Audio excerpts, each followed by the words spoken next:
Good morning everyone, and welcome back to 6167, 8167. And in this video we are going to continue to introduce the securing of the topology detection in the SDN network. So in the previous session we introduced how the host tracking system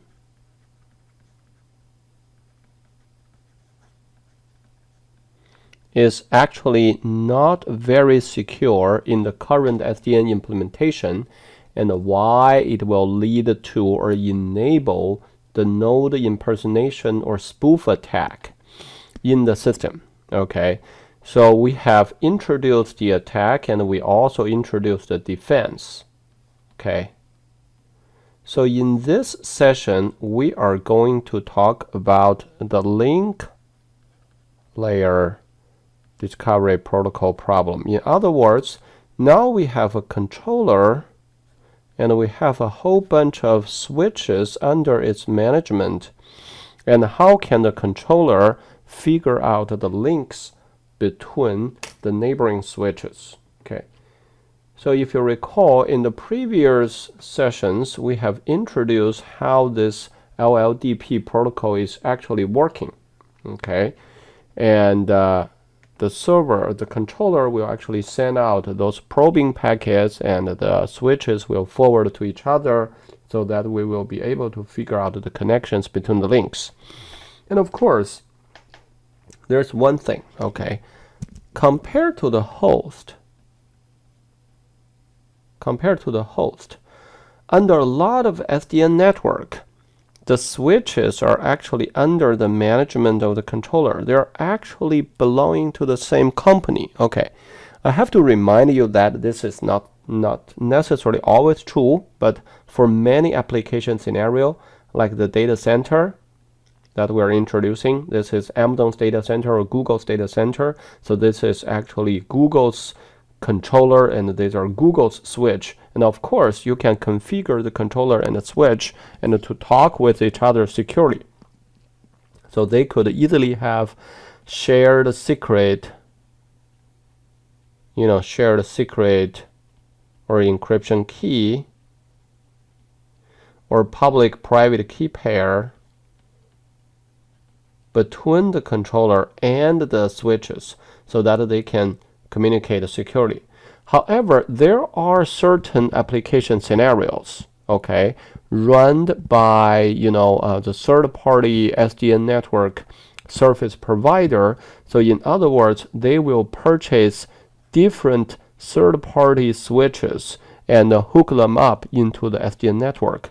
So in other words, it's possible that the controller and the switch are not tightly coupled. They're not tightly coupled. If that is the case, it's possible that the controller and the switch do not have a shared security mechanism, which will lead to the detection problem. And especially when the LLDP packets are transmitted from switch to switch, it's very possible that some bad things could happen. Okay, so let's look at the slides. And here they called link fabrication attack. That is basically means you are trying to fabricate some link that do not exist in the network. Okay, so there are usually two scenarios that could lead to this link fabrication attack. The first one is that the integrity of the LLDP packets can be violated. What does that mean? So if there is an LLDP packet that was transmitted from switch 1 to switch 2, and there is no authentication or encryption or even integrity protection whatsoever, then if I am a host and I eavesdrop on the traffic, and I can conduct a lot of information, or I can conduct a lot of attack on it. Okay, so if I can eavesdrop on some of these LLDP packets, I will be able to know the format of your packet. And if there's no integrity protection, in other words, there is no authentication There's no encryption or even keyed hash whatsoever. If I know the format and there's no integrity protection, and I can actually generate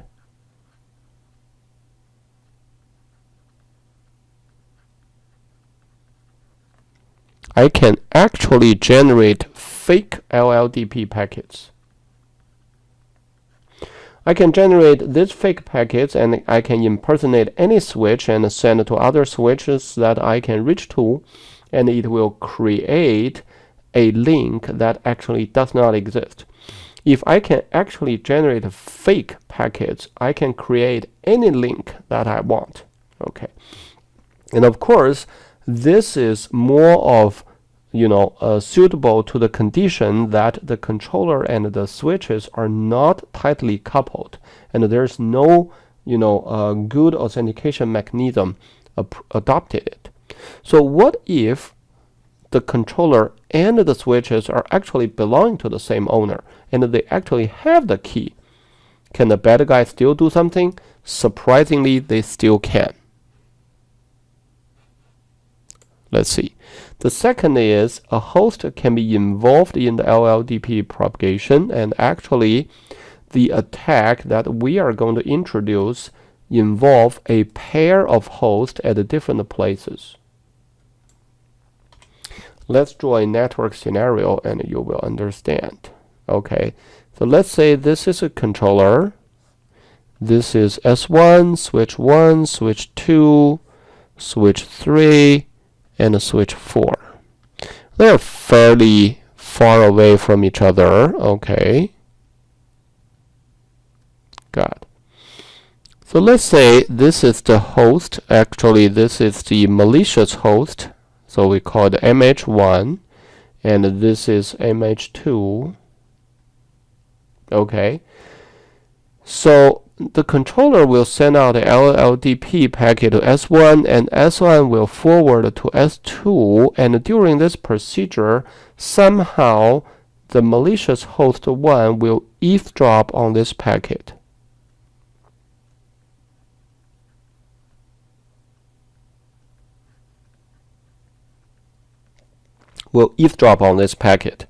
And of course, you could say that at this moment, remember, even if the controller and the switches all adopt a very secure mechanism, S1 will actually sign the packet.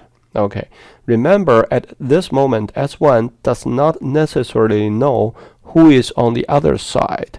So it will be able to sign that this is S1 and I am sending the packet from port 2, but it cannot say, oh, this is for S2. Why? Because at this time we still don't know who is on the other side of the connection. So you can only sign about yourself and your port. So the malicious host will somehow eavesdrop this packet. It will get the digital signature of S1 on this packet. Can the malicious host impersonate S1 or generate a fake signature? He cannot. However, the mobile host 1 will go through an out-of-line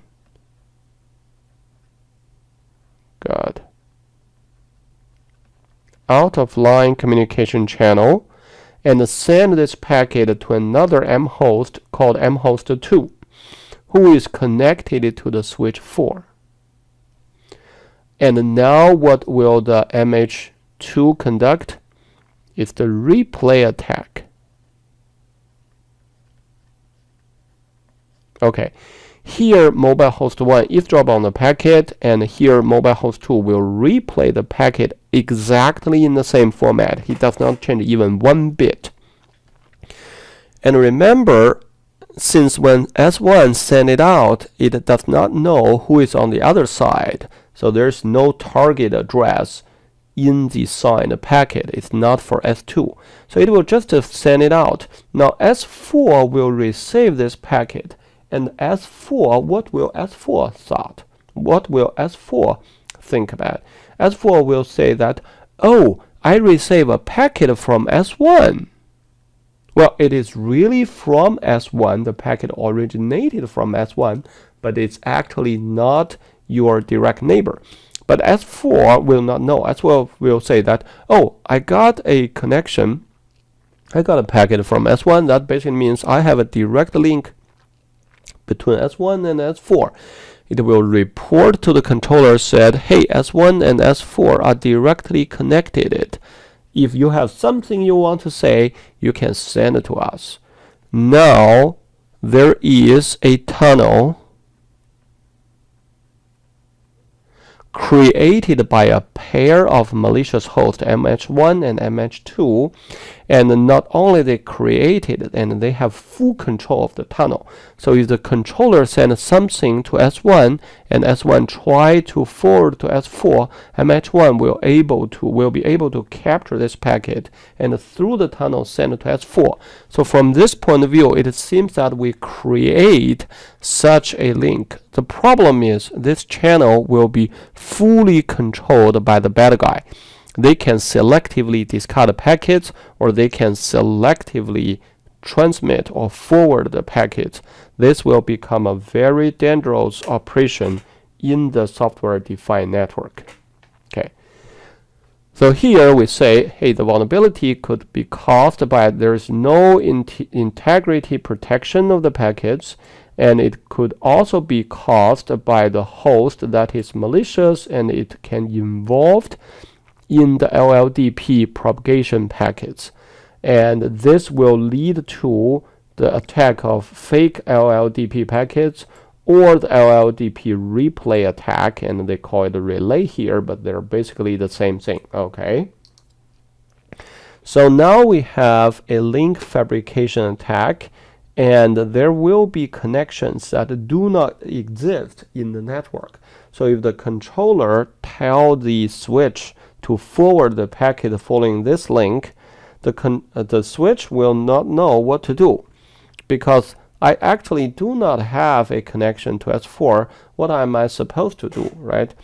And the S1 probably will just silently discard the packets. Okay, this will actually lead to the problem of packet loss, or the inaccurate view of the global network topology. Okay, and of course, if we want to look at this type of information, we need to design some countermeasures, or in other words, the defense mechanisms. Okay. Again, the authors suggest some verification mechanism. Okay, the first one, they said, is they want to verify the propagation path invariance. Okay.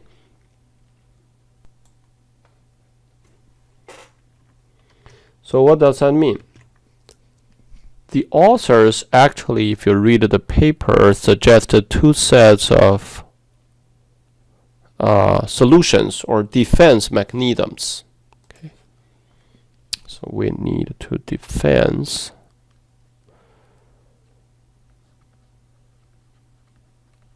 Okay.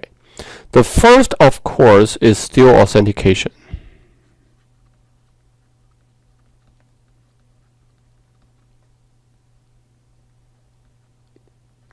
Okay, so basically, when one of the switch receive a packet from another switch, they can actually authenticate whether or not that is actually the sender. Of course, you may say that, hey, that cannot defend against the second type of attack, the tunneling attack, right? Yes, you're right. The thing is, very frequently when you have a lot of switches in the same network, they have relatively loosely synchronized clocks.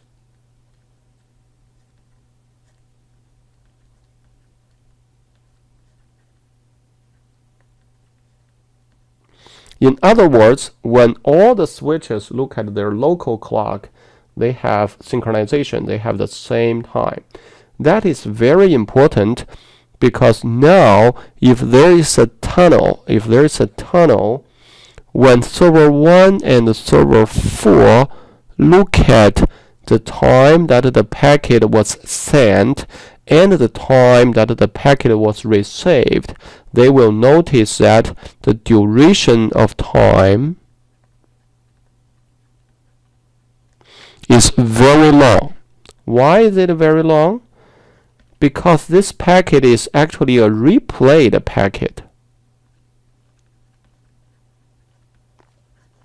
That basically means the packet was received by one of the attacker, tunneled through a relatively long or short path, we don't know, but it needs to be processed for the second time by the second attacker, and then it will forward it out. From this point of view, the duration of the flying or transmission time of the packet will be much longer than the cases that S1 and S4 they are directly connected. If they're directly connected, the delay is only restricted by the speed of light c, nothing else. Okay, from this point of view, authentication, not only the key-based authentication, but also the transmission delay-based authentication will help to defend against such attack. The second approach the authors suggest is that you need to differentiate the address or differentiate the port of the switch that connected it to a host and connected it to a switch. Okay. You must be able to differentiate the ports. Are they connected to a host or are they connected to a switch? If it's connected to a host, you will prevent the port and the machines connected on the other side to participate into the LLDP protocol. So we will not allow them to participate in the link layer discovery protocol. So we will not use the information provided by them. And of course, this may lead to some type of sacrifice. If you recall, in the first video in this series, when we introduce how the link is detected, we actually say in the LLDP protocol, you will be able to detect the link that is separated by the multi-hop connections. Okay, so we can actually figure out a connection that there are multiple switches or hosts in between. Okay, if we will not allow the host to participate in the LLDP protocol execution, that basically means we will not be able to detect any multi-hop paths that involve or include a host. It has to be fully switch equipped. Okay. So let's go back to the slides, and we introduce this type of fabrication attack. Okay, and they actually investigate different types of implementation of the SDN controller, and you can see the host tracking surface. They're either using the C++ programming language or Python or Java, similar for the link discovery surfaces, and they actually design a defense mechanism which is called TopoGuard, and we just introduced the basic idea of the TopoGuard, and you need to check the precondition and the postcondition of the links and whether or not somebody has moved, or you need to control whether or not a host is allowed to participate in the LLDP protocol, or even the add corresponding authentication mechanism to defend against such attack. And in this slides, you can see they introduced the TopoGuard topology. You have a port manager to decide whether or not it's a host or it's a switch, and you have the host prober, which is used to determine whether or not a host is still alive, and you need to keep all the information in a database about all the properties of a port, and you need to correspondingly, whenever the topology is changed because a link is disabled or a link is broken or a host has moved, you need to double verify whether or not it is true. Okay. Here they illustrate several examples of the detection and defense mechanism. I will zoom in a little bit so that you can see clearly. Hopefully, you can see it. Okay. Let's see, can we try to do it? Okay, this is probably as large as we can go. And you can see the red line circled. Violation, host move. So the system detect a host move from switch 1, port 1 to another switch. However, they figure out that the switch 1, port 1 is still active. Okay, the port is not shutting down. And also the host is still reachable from this host. So there's another guy trying to impersonate this machine. As another example, receive LLDP packets from host instead of a switch. That's why they will just silently discard the packets. Okay.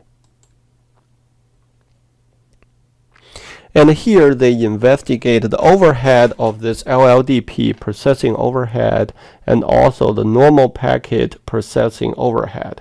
Remember, you need to detect whether or not the host is still there and whether or not this LLDP packet is from a host or from a switch, or whether or not the digital signature or the keyed hash match with the information. Okay.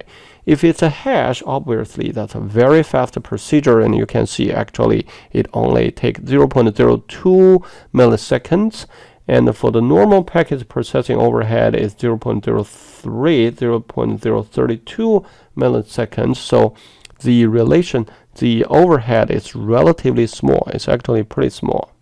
They have an additional slice at the very end. You can see the overhead will increase. So this is the flow control without HMAC and with HMAC with the keyed hash, and you can see the overhead increase is very, very limited. This is the LLDP construction time because now you need to calculate a hash, and this is LLDP verification time because now you need to verify a hash, and you can see the overhead increase is very small. It's below 3%. Okay. And with that, we finish introducing this paper. This is a very interesting paper, and you can actually see the vulnerability does not come from the design of the SDN. Okay, there's no place the SDN said, hey, you should not verify the piece of information that you receive about the change of the global topology. Okay, but it is the implementation detail. It's either because it's very hard to deploy the key, okay, for example, between the host and the controller, or it could be like they don't think about there might be this type of tunneling attack. So that's why they did not enforce this type of verification. So either way, the researchers will figure out this type of vulnerability. You can imagine, because of the development of SDN, a lot of the controller and also the northbound or southbound interface, they're actually open sourced. That basically means the bad guy will be able to investigate or study all the source code and find those vulnerabilities. So that's why, from the SDN's point of view, we are still facing a lot of problems, especially the security enforcement for the SDN network. And I hope this group of videos are helpful for you to understand the security measures and properties of SDN network, especially the SDN software itself. Okay, and thank you so much, and I will see you in future classes. Bye.